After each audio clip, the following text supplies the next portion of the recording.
Infrared spectroscopy করব, atomic approach spectroscopy করব, মানে আমার পার্টে টোটাল 4টা চ্যাপ্টার থাকে। পার্ট বি চ্যাপ্টার থাকে 2টা, পার্ট এ চ্যাপ্টার থাকে 4টা। এই 4টা চ্যাপ্টারের মধ্যে মোটামুটি 3টে চ্যাপ্টারই ছোট, শুধুমাত্র ইউনিট চ্যাপ্টারটা একটু বড়। কিন্তু এই বড় চ্যাপ্টারের মোট 80% জিনিস আপনারা অলরেডি করে এসেছেন, হয়তো 10-20% জিনিস আপনাদের কাছে একটু নতুন মনে হতে পারে। তো দেখা যায় কি মিডের আগে আমি পুরো মিডের আগে আমি শুধু ইউনিট পড়াই, কারণ যেহেতু একটু বড় চ্যাপ্টার। আর মিডের পরে বাকি 3টা চ্যাপ্টার আমি পড়িয়ে দিই এবং হয়ে যায়, কাভার হয়ে যায়। এখন কোয়েশ্চেন হচ্ছে কেন ইউনিট আপনারা অলরেডি 2টা সেমিস্টার পড়েছেন, কেন এখন আমি আবার ইউনিট পড়বো, কেন এই কোর্সে ইউনিট নিয়ে পড়তে হবে? কারণ হচ্ছে ইউনি হচ্ছে বাংলাদেশে সবচেয়ে ইউজ অ্যানালাইটিক্যাল মেথড। আলটিমেটলি আপনারা যখন জব করবেন, অনেকেই ব্যাংকে জব করবেন, অনেকেই কর্পোরেটে জব করবেন। কর্পোরেটে তো আর মেশিনারি খুব একটা ইউজ করতে হয় না, কিন্তু ব্যাংকে যখন আপনারা যাবেন তখন আপনাদের কাজ করতেই হবে ইউনি নিয়ে। সেটা প্রোডাকশন হোক কিংবা কিউসিতে হলে তো সারাদিন ইউনি নিয়ে কাজ করতে হবে। যেই ইকুইপমেন্টটা বা মেশিনারিটা আপনারা সবচেয়ে বেশি ইউজ করবেন সেটা নিয়ে আসলে ইনডেপথ জানাটা জরুরি, বা সেটা পড়াশোনাটা সবসময় রিভিউর মধ্যে থাকাটা জরুরি, যেন ভুলে না যায়। ঠিক আছে? এখন যেহেতু কন্টেন্টের মধ্যে আছে আমি তো এটা একেবারে বাদ দিয়ে দিতে পারি না, কিন্তু প্রথম দিকে কিছু জিনিস দেখবেন আপনার একদম ইউনিট ক্লাসের মতোই লাগবে। তো আশা করি ক্লাস করতে খুব একটা খারাপ লাগবে না, কারণ পরিচিত পড়াশোনায় থাকবে। আর বাকি যে 3টে চ্যাপ্টার আছে ওগুলো মোটামুটি সহজ এবং ছোট ছোট চ্যাপ্টার। ঠিক আছে? এখন এই কথাগুলো কেন বললাম, কারণ ওই যে বললাম পার্ট বি পড়াশোনায় কিছুটা টাফ মনে হতে পারে। আমি এগুলো শুরুতেই বলে দিচ্ছি, পার্ট এ কিন্তু আপনাদের কাছে খুব ভালো একটা সুযোগ মার্কস কভার করার। ঠিক আছে? এটা আমি এই 3 সেমিস্টার ধরে দেখে আসছি যে পার্ট বিকে আমি মোটেও ডিমোটিভেট করছি না, পার্ট বি নিয়ে ভয় দেখাচ্ছি না বা এরকম কিছু না। শুরুতেই কেন বলে দিচ্ছি, যেন লাস্টে যে আমাদের মনে না হয় যে পার্ট বি থেকে পার্ট এর পড়াশোনা সহজ, এই জন্য সবাই কি করে পার্ট এর পড়াশোনা শুরু থেকে করে না, পার্ট বি পড়াশোনায় একটু করতে থাকে, কিন্তু লাস্ট অফ অল দেখা যায় এইটা করতে গিয়ে 2টা পার্টের রেজাল্ট কিন্তু কমে যায়, মার্কস একটু কমে যায়। এখন এই কথাটা কেন বললাম, তাহলে কি পার্টের পড়াশোনা বেশি করে করতে হবে, পার্ট বিটা কমিয়ে দিতে হবে না, পার্ট এ তে যেন অ্যাটলিস্ট আপনার মার্কসটা ধরে রাখতে পারে। ঠিক আছে? পার্ট বিতেও আপনারা ভালো করবেন, আমি জানি আপনাদের কাছে অনেক ভালো অনেক বিজ্ঞান একটা ব্যাচ, এবং আপনাদের ইনশাআল্লাহ পার্ট বিতেও ভালো করবেন, কিন্তু পরিচিত পড়াশোনা পরিচিত চ্যাপ্টার এটা মনে করে যেন পার্টের মার্কসটা কারো কম না চলে আসে। ঠিক আছে? এটা খুব ইজি একটা পার্ট মার্কসগুলো কালেক্ট করার জন্য। এই হচ্ছে আমার পার্ট নিয়ে বলার কথা, বলার নাই। আরেকটা জিনিস বলার আছে, সেটা হচ্ছে আপনারা অলরেডি শুনেছেন যে ফাইনালি এবার একটু ভিন্ন নিয়মে প্রশ্ন করা হবে, যেখানে ফুল কোর্সে হয়তো আপনারা শুনেছেন যে 10টা 8টা প্রশ্ন ফিক্স করে দেওয়া হবে, বাকি 2টার মধ্যে আপনারা অপশন পাবেন। আর হাফ কোর্সে কি হবে, তাহলে আমি আমার পার্টের মধ্যে যদি 5টা কোশ্চেন আমি ফিক্স করে দিব, বাকি একটা কোশ্চেন আপনাদেরকে আমি অপশন দেব। ঠিক আছে? একই সাথে কুইজ নিয়েও একটা নতুন ইনস্ট্রাকশন আছে, সেটা তো নতুন অলরেডি আপনারা জানেন, আগে সেমিস্টারে যদিও সেটা অ্যাপ্লাই হয় নাই, এই সেমিস্টারে বলা হচ্ছে অ্যাপ্লাই করার জন্য, সেটা হচ্ছে বেস্ট কাউন্ট করার সুযোগ নাই। ঠিক আছে? সুযোগ থাকবে যদি আপনারা আমাকে সুযোগ দেন 4টা কুইজ দেওয়ার জন্য। যদি আপনারা 4টা কুইজ দেন সেই ক্ষেত্রে হয়তো আমি বেস্ট কাউন্ট করতে পারবো, কিন্তু আপনাদের 4টা কুইজ দিতে হবে। ঠিক আছে? এমনিতেই এই সেমিস্টারটা একটু হেক্টিক যাবে, কারণ রোজা থাকবে, 2টা ঈদ থাকবে, তারপর সবকিছু মিলিয়ে একটু হেক্টিক যেতে পারে। তার উপর ফার্স্ট কোর্স দিনে মাত্র একটা করে ক্লাস পাবো। আমিও একটু চেষ্টা করবো যতটুকু ফ্লেক্সিবল পাওয়া যায়, আমি চেষ্টা করি ছাত্রকে এই কোর্সে 5 মাসের মধ্যে সেটাকে টেলে কনভার্ট করার জন্য, যেন আপনাদের জন্য কিছুটা সহজ হয়। তো এইভাবে করে আপনারা একটু চেষ্টা করেন যেন 4টা কুইজ দেওয়া যায়, সেক্ষেত্রে আমি বেস্ট কাউন্ট করবো। ঠিক আছে? এই তো কোর্স নিয়ে ইনস্ট্রাকশন। আপনাদের কি কারো কোনো প্রশ্ন আছে কোর্স নিয়ে, অন্য কিছু নিয়ে? আচ্ছা, তাহলে আমরা একটু মানে আপনারা কি ঘুমিয়ে যাচ্ছেন, ঘুম পাচ্ছে আপনাদের, নাকি বিরক্ত লাগছে, না কি লাগছে বলেন তো, আপনার কথাবার্তা বলেন না। রাখা সাউন্ড হচ্ছে কি এমনিতে তো গরম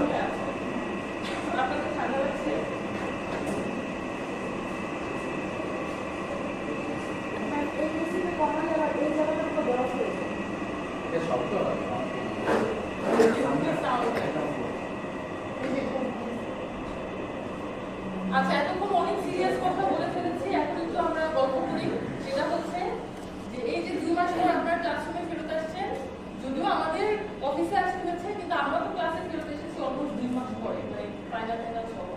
আপনাদের যেমন পড়াশোনা করতে ইচ্ছা করছে না বা করে না, আমাদেরও তেমন। বিশেষ করে আমার ক্লাস একদমই নিতে ইচ্ছা করে না, আমার খালি মনে হয় সব ক্লাসে যাই আর গল্প করি, কিন্তু এটা তো আসলে সম্ভব না। কিন্তু এই মুড থেকে বের হতে হয়তো আমরা এক দুদিন বা একটা উইক সময় লাগবে, যদিও আজকে একেবারে পুরোটুকুই গল্প করার কোনো সুযোগ নাই। আর আমি তো বুঝতেই পারছি আপনাদের চেহারা দেখে আপনারা ছটফট করছেন কখন আমি আপনাদের ছাড়বো আর আপনারা এক দৌড়ে বাসায় চলে যাবেন। আপনাদের সাথে যখন আমার দুটি ক্লাস হতো মনে হয় একটা ক্লাস 6:30 পর্যন্ত ছিল না। আপনাদের সাথে না, আমার ওই ক্লাসের কথা মনে আছে, আমি বের হওয়ার পর সবাই বের হয়ে এই ক্লাসে আপনাদের একই রকম অবস্থা হবে। বলেন তো পিকনিক নিয়ে আপনাদের থেকে কথা ছিল। আচ্ছা, প্রথম কথা আপনাদের কি মনে হয় পিকনিক হবে? কিছু বলবো না, একদম কিছু বেসিক আমি আলোচনা করবো, এটা পড়াশোনা নয়, এটা হচ্ছে গল্পের মতো, ঠিক আছে? আমরা শুরু করবো। আচ্ছা, আমাদের এটা হচ্ছে অ্যাডভান্স ফার্মাসিউটিক্যাল অ্যানালাইসিস। অ্যানালাইসিস বলতে আসলে আমরা কি বুঝি? কোনো কিছু সম্পর্কে জানা, ইনফরমেশন কালেক্ট করা। এখন কি ইনফরমেশন কালেক্ট করবো, কি অ্যানালাইসিস করবো আমরা? একটা মানে যেহেতু ফার্মাসিউটিক্যাল অ্যানালাইসিস, হয়তো ফার্মাসিউটিক্যাল প্রোডাক্ট বা ফার্মাসিউটিক্যাল কম্পাউন্ড অ্যানালাইসিস করবো, কিন্তু অ্যানালাইসিস করে আমরা কি জানবো, কোন ইনফরমেশনটা আমরা কালেক্ট করবো? এইটার উপর বেস করে আমরা বেশ কিছু অ্যানালাইটিক্যাল মেথড ইউজ করি, ঠিক আছে? কয়েকটা, এর মধ্যে 4টা মেথড সম্পর্কে আমি একটু আপনাদেরকে প্রাইমারি ধারণা দিতে চাচ্ছি। প্রথম যে মেথডটা আমরা ইউজ করি সেটা হচ্ছে ইউভি, আমাদের first chapter ultraviolet visible spectrophotometer. এই যে মেথডটা আমরা ইউজ করি, এই মেথডটা ইউজ করে আমরা একটা কম্পাউন্ডের কোন ইনফরমেশন জানতে পারি বলেন তো? অ্যাবজর্বেন্স জানতে পারি, এটা হচ্ছে প্যারামিটার। এখন একটা কম্পাউন্ডের অ্যাবজর্বেন্স জানলে আমাদের কি হবে? কনসেন্ট্রেশন জানতে পারি, তারপরে আইডেন্টিফিকেশন জানতে পারি, ঠিক আছে? এখন তাহলে শুরু হতে হবে আইডেন্টিফিকেশন, তারপর হবে হচ্ছে কনসেন্ট্রেশন। কারণ একটা কম্পাউন্ড কি সেটাই যদি আমরা না জানি তাহলে সেটার কনসেন্ট্রেশন যে কনসেন্ট্রেশনই থাকে আমাদের জন্য ম্যাটার করবে না। তাহলে ইউভি থেকে আমরা সবার আগে যেটা জানতে পারি কম্পাউন্ডের আইডেন্টিফিকেশন জানতে পারি এবং পাশাপাশি আমরা কনসেন্ট্রেশনটাও জানতে পারি। এখন ধরেন একটা আননোন কম্পাউন্ড আমি আপনাকে দিলাম, দিয়ে বললাম আপনারা ইউভি করেন। আপনারা তো অলরেডি অ্যানালাইসিস ল্যাবে ইউভি করে এসেছেন, এই জন্য আপনাদের জন্য সেটা আরো সহজ হয়ে যাবে। এখন আমি যদি বলি আপনাদের কি ইউভি করেন আননোন একটা কম্পাউন্ড দিয়ে, আপনাদের কি ধারণা ইউভি করলে আপনারা একটা কম্পাউন্ডের 100% আইডেন্টিফিকেশন জানতে পারবেন না? তাহলে কি করতে পারবেন? একটা রেঞ্জ পাবো এবং ওই রেঞ্জ থেকে আমরা একটা অ্যাজাম্পশন পাই, ঠিক আছে? অর্থাৎ এই যে আমরা বলি ইউভি করলে আমরা কম্পাউন্ড আইডেন্টিফাই করতে পারি, আসলে আমরা কম্পাউন্ডের 100% আইডেন্টিফিকেশন পাই না, আমরা আইডেন্টিফিকেশনটা অ্যাজিউম করতে পারি। যেমন একটা আননোন কম্পাউন্ড যদি আপনাদেরকে দেই তাহলে হয়তো আপনারা এটা ইউভি করলে বলতে পারবেন যে এটা কি অর্গানিক কম্পাউন্ড নাকি ইনঅর্গানিক কম্পাউন্ড নাকি এটা কোনো বায়োলজিক্যাল প্রোডাক্ট, ঠিক আছে? এই ধরনের একটা আইডেন্টিটি আপনারা বের করতে পারবেন এবং পাশাপাশি কনসেন্ট্রেশনটাও আপনারা জানতে পারবেন, ঠিক আছে? আচ্ছা, এরপর যদি আমাদের ইউভির পরে আমরা যদি আইআর করি, আইআর কি? ইনফ্রারেড স্পেকট্রোস্কোপি বা ইনফ্রারেড স্পেকট্রোস্কোপিক্যাল মেথড। যদি আইআর করি, এই মেথডটা ইউজ করলে আমরা কি জানতে পারবো? এই যে কম্পাউন্ডটা, এই কম্পাউন্ডে কি কি ফাংশনাল গ্রুপ আছে। সুতরাং যখন আমরা আইআর করব একটা কম্পাউন্ডের, তখন আমরা কি জানতে পারবো? এই কম্পাউন্ডে কোন কোন ফাংশনাল গ্রুপ উপস্থিত আছে। অর্থাৎ এটাও কিন্তু আইডেন্টিফিকেশনের একটা পার্ট, কিন্তু আরো বেশি স্পেসিফিক, ঠিক আছে? ইউভিতে আমরা শুধুমাত্র একটা ধারণা পাবো যেটা হতে পারে একটা কার্বক্সিলিক গ্রুপ অথবা একটা ফেনোলিক গ্রুপ অথবা একটা অ্যারোমেটিক গ্রুপ, কিন্তু আমরা যখন আইআর করব আরো স্পেসিফিক ধারণা পাবো যে এখানে স্পেসিফিক্যালি কোন কোন ফাংশনাল গ্রুপ উপস্থিত আছে। এই দুইটা আমরা পার্ট এতে পড়ব, ঠিক আছে? আরেকটা হচ্ছে আমরা বলি NMR, nuclear magnetic resonance. Already আমরা ইন্টারে করে এসেছেন না নিউক্লিয়ার ম্যাগনেটিক রেজোনেন্স? এখানে কি করা হয়, এটা কিন্তু কোনো রেডিয়েশন না। ইউভি যেমন একটা রেডিয়েশন, আমরা কিন্তু বাইরে গেলে ইউভি পাই না, সানলাইট থেকে ইউভি পাই। আইআরও কিন্তু একটা রেডিয়েশন, এই রেডিয়েশনটা আমরা তৈরি করতে পারি। কিন্তু এনএমআর, নিউক্লিয়ার ম্যাগনেটিক রেজোনেন্স, এটা কিন্তু স্পেসিফিক কোনো রেডিয়েশন না। এখানে আমাদের একটা ম্যাগনেটিক ফিল্ড তৈরি করে নিতে হয় এবং যখন আমরা আর্টিফিশিয়ালি একটা ম্যাগনেটিক ফিল্ড তৈরি করব তখন আমরা দুইটা মেথড ইউজ করতে পারি। একটা মেথডকে আমরা বলি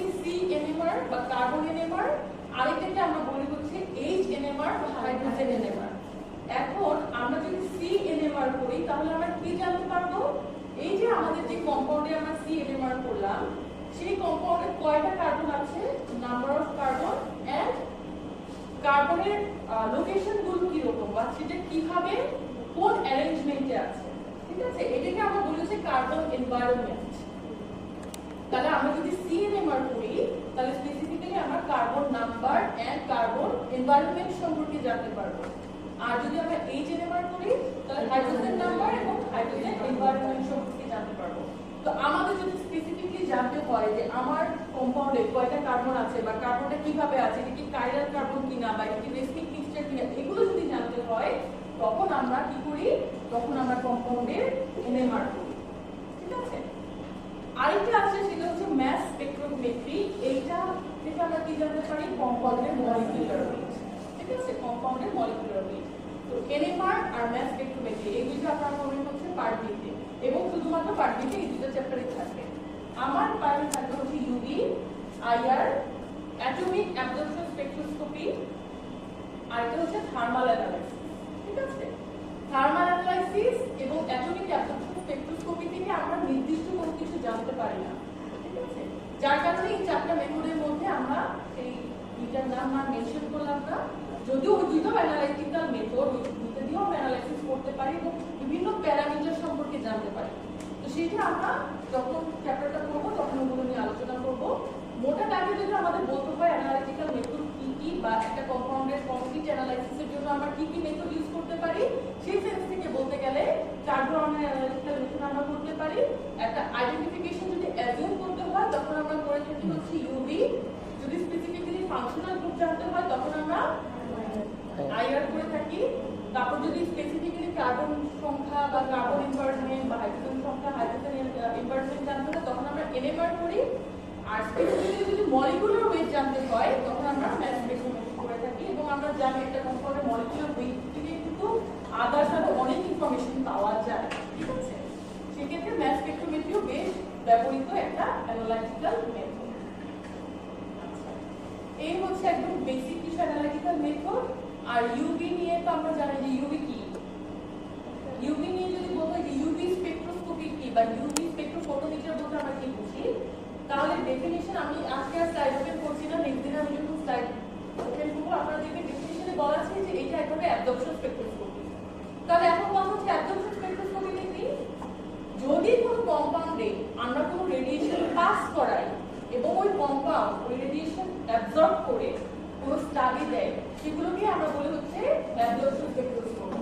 এখন আমরা যদি কোনো কম্পাউন্ডে ইউভি করি, অর্থাৎ কম্পাউন্ডের মধ্যে ইউভি রেডিয়েশন পাস করাই, তাহলে কম্পাউন্ড নিশ্চয়ই কিছু পরিমাণ ইউভি রেডিয়েশন অ্যাবজর্ব করবে এবং তারপর আমাদের একটা স্টাডি দিবে। যেহেতু এখানে রেডিয়েশন অ্যাবজর্পশনের মাধ্যমে আমরা অ্যানালাইসিস করতে পারছি, এই জন্য ইউভিকে আমরা যদি এক কথায় বলতে হয় তাহলে বলবো এটা হচ্ছে এক ধরনের অ্যাবজর্পশন স্পেকট্রোস্কোপি, ঠিক আছে? আচ্ছা, এবং এটার রেঞ্জটা কি, এটা হচ্ছে আরেকটু যদি বলি এটা হচ্ছে ইলেকট্রোম্যাগনেটিক স্পেকট্রামের একটা অংশ। এখন ইলেকট্রোম্যাগনেটিক স্পেকট্রাম বলতে আমরা কি বুঝি, এই যে আমাদের চারপাশে কিন্তু অনেক ধরনের রেডিয়েশন আছে। কয় ধরনের রেডিয়েশন আছে মনে আছে? 7 ধরনের রেডিয়েশন আছে। Radio wave, microwave, visible, gamma, X ray আর আইআর। এই যে 7 ধরনের রেডিয়েশন, এগুলোকে আমরা যখন মেজার করি দুই ভাবে মেজার করতে পারি। আইদার আমরা ওয়েভলেন্থ দিয়ে মেজার করতে পারি অথবা আমরা ফ্রিকোয়েন্সি দিয়ে মেজার করতে পারি। এই রেডিয়েশনটা ওয়েভলেন্থ কত অথবা ফ্রিকোয়েন্সি কত। আমরা যেভাবে মেজার করি না কেন, এই যে এইটার যে অ্যারেঞ্জমেন্ট ওয়েভলেন্থ দিয়েও যদি সাজাই অথবা ফ্রিকোয়েন্সি দিয়েও সাজাই, হয় ছোট থেকে বড় অ্যাসেন্ডিং অথবা ডিসেন্ডিং অর্ডারে, যেই অর্ডারে আমরা সাজাই না কেন আমরা একটা অ্যারেঞ্জমেন্ট পাবো। 7টা রেডিয়েশনের অ্যারেঞ্জমেন্ট, এই অ্যারেঞ্জমেন্টটাকে আমরা বলি হচ্ছে ইলেকট্রোম্যাগনেটিক স্পেকট্রাম এবং এই স্পেকট্রামেরই একটা অংশ হচ্ছে ইউভি, ঠিক আছে? এবং ইউভি রেঞ্জ কত থেকে কত মনে আছে? লাইট দিব একটা, এটা হচ্ছে ভিজিবল লাইটের 380 থেকে 780, 180 থেকে 380 এরকম। ভিজিবল হচ্ছে 380 থেকে 780, অথবা রেঞ্জ যদি বলি অনেক সময় 400 থেকে 800 ধরা হয়। ইউভি রেঞ্জ হচ্ছে 10 ন্যানোমিটার থেকে 400 ন্যানোমিটার। এটা হচ্ছে থিওরিটিক্যাল রেঞ্জ, কিন্তু যে কোনো কম্পাউন্ড এনে দেন, আমার 120 ন্যানোমিটারের নিচে কোনো মেজারমেন্টস নেই না, কারণ কোনো কম্পাউন্ড 120 ন্যানোমিটারের নিচে রেডিয়েশন অ্যাবজর্ব করে না, যার কারণে প্র্যাকটিক্যাল রেঞ্জ হচ্ছে 120 ন্যানোমিটার, কিন্তু থিওরিটিক্যাল রেঞ্জ অর্থাৎ ইউভি রেঞ্জ কিন্তু শুরু হয় 10 ন্যানোমিটার থেকে। তাহলে দুইটাই কিন্তু কারেক্ট, 10 ন্যানোমিটার থেকেও কারেক্ট, 120 ন্যানোমিটার থেকেও কারেক্ট। প্র্যাকটিক্যাল কোনটা? 120 ন্যানোমিটার। 120 ন্যানোমিটার।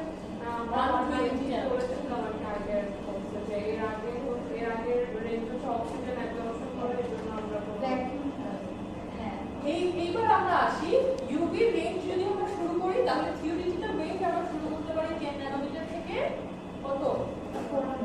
ওটা থাকে 400 ন্যানোমিটার পর্যন্ত। এই রেঞ্জটাকে আমরা আবার ফার্দার ডিভাইড করি তিন ভাবে, একটাকে আমরা চার ভাগে। একটাকে আমরা বলেছি vacuum UV. Vacuum UV range শুরু হয় হচ্ছে 10 ন্যানোমিটার থেকে 190 বা 200 ন্যানোমিটার পর্যন্ত। তারপরে থেকে আমরা বলি হচ্ছে ফার ইউভি। ফার ইউভি মানে কার থেকে ফার? ভিজিবল লেজার থেকে ফার। এটা কত থেকে? 200 থেকে 300। কি হয়েছে লাস্টে আমরা বলছে ভিজিবল থেকে ফার, ঠিক আছে? তারপর মিডল আর নিয়ার ইউভি। নিয়ার ইউভি হচ্ছে ভিজিবলের সাথে মোটামুটি ওভারল্যাপ করে। এখন এই যে ফার ইউভি, এইটা আর ভ্যাকিউম ইউভি রেঞ্জ কিন্তু একদম ওভারল্যাপ করে, একটা সেম, ঠিক আছে? ফার যদিও এটা তো একদম ভিজিবলের থেকে ডিসটেন্স মেজার করে ফার ইউভিটাকে ডিফাইন করা হয়েছে। আমাদের জন্য ইম্পর্টেন্ট হচ্ছে ভ্যাকিউম ইউভি, অর্থাৎ আমরা কিন্তু আপনি যেটা বললেন যে আমরা 190 ন্যানোমিটার কাউন্ট করি ইউভি না, কেন? কারণ 190 নিচে করলে সেটাকে অক্সিজেন রেডিয়েশন অ্যাবজর্ব করে, সুতরাং আমরা মেজার করতে পারি না। তাই বলে কি ইউভি রেঞ্জ 190 থেকে শুরু না, ইউভি থিওরিটিক্যাল রেঞ্জ শুরু 10 ন্যানোমিটার থেকে, আর প্র্যাকটিক্যাল রেঞ্জ শুরু 120 ন্যানোমিটার থেকে। কারণ এমন অনেক কম্পাউন্ড আছে যেটা 120 থেকে 200 ন্যানোমিটারের মধ্যেই বেটার অ্যাবজর্বেন্স দেয়, ঠিক আছে? তাহলে এই রেঞ্জের কোনো কম্পাউন্ডের যদি আমার অ্যানালাইসিস করতে হয়, তখন ওই রেডিয়েশন ইউজ করতে গেলে আমার কি করতে হয়? ওই এরিয়াটাকে এয়ার ফ্রি করে দিতে হয় বা অক্সিজেন ফ্রি করে দিতে হয়, যে কন্ডিশনটাকে আমরা বলি হচ্ছে ভ্যাকিউম।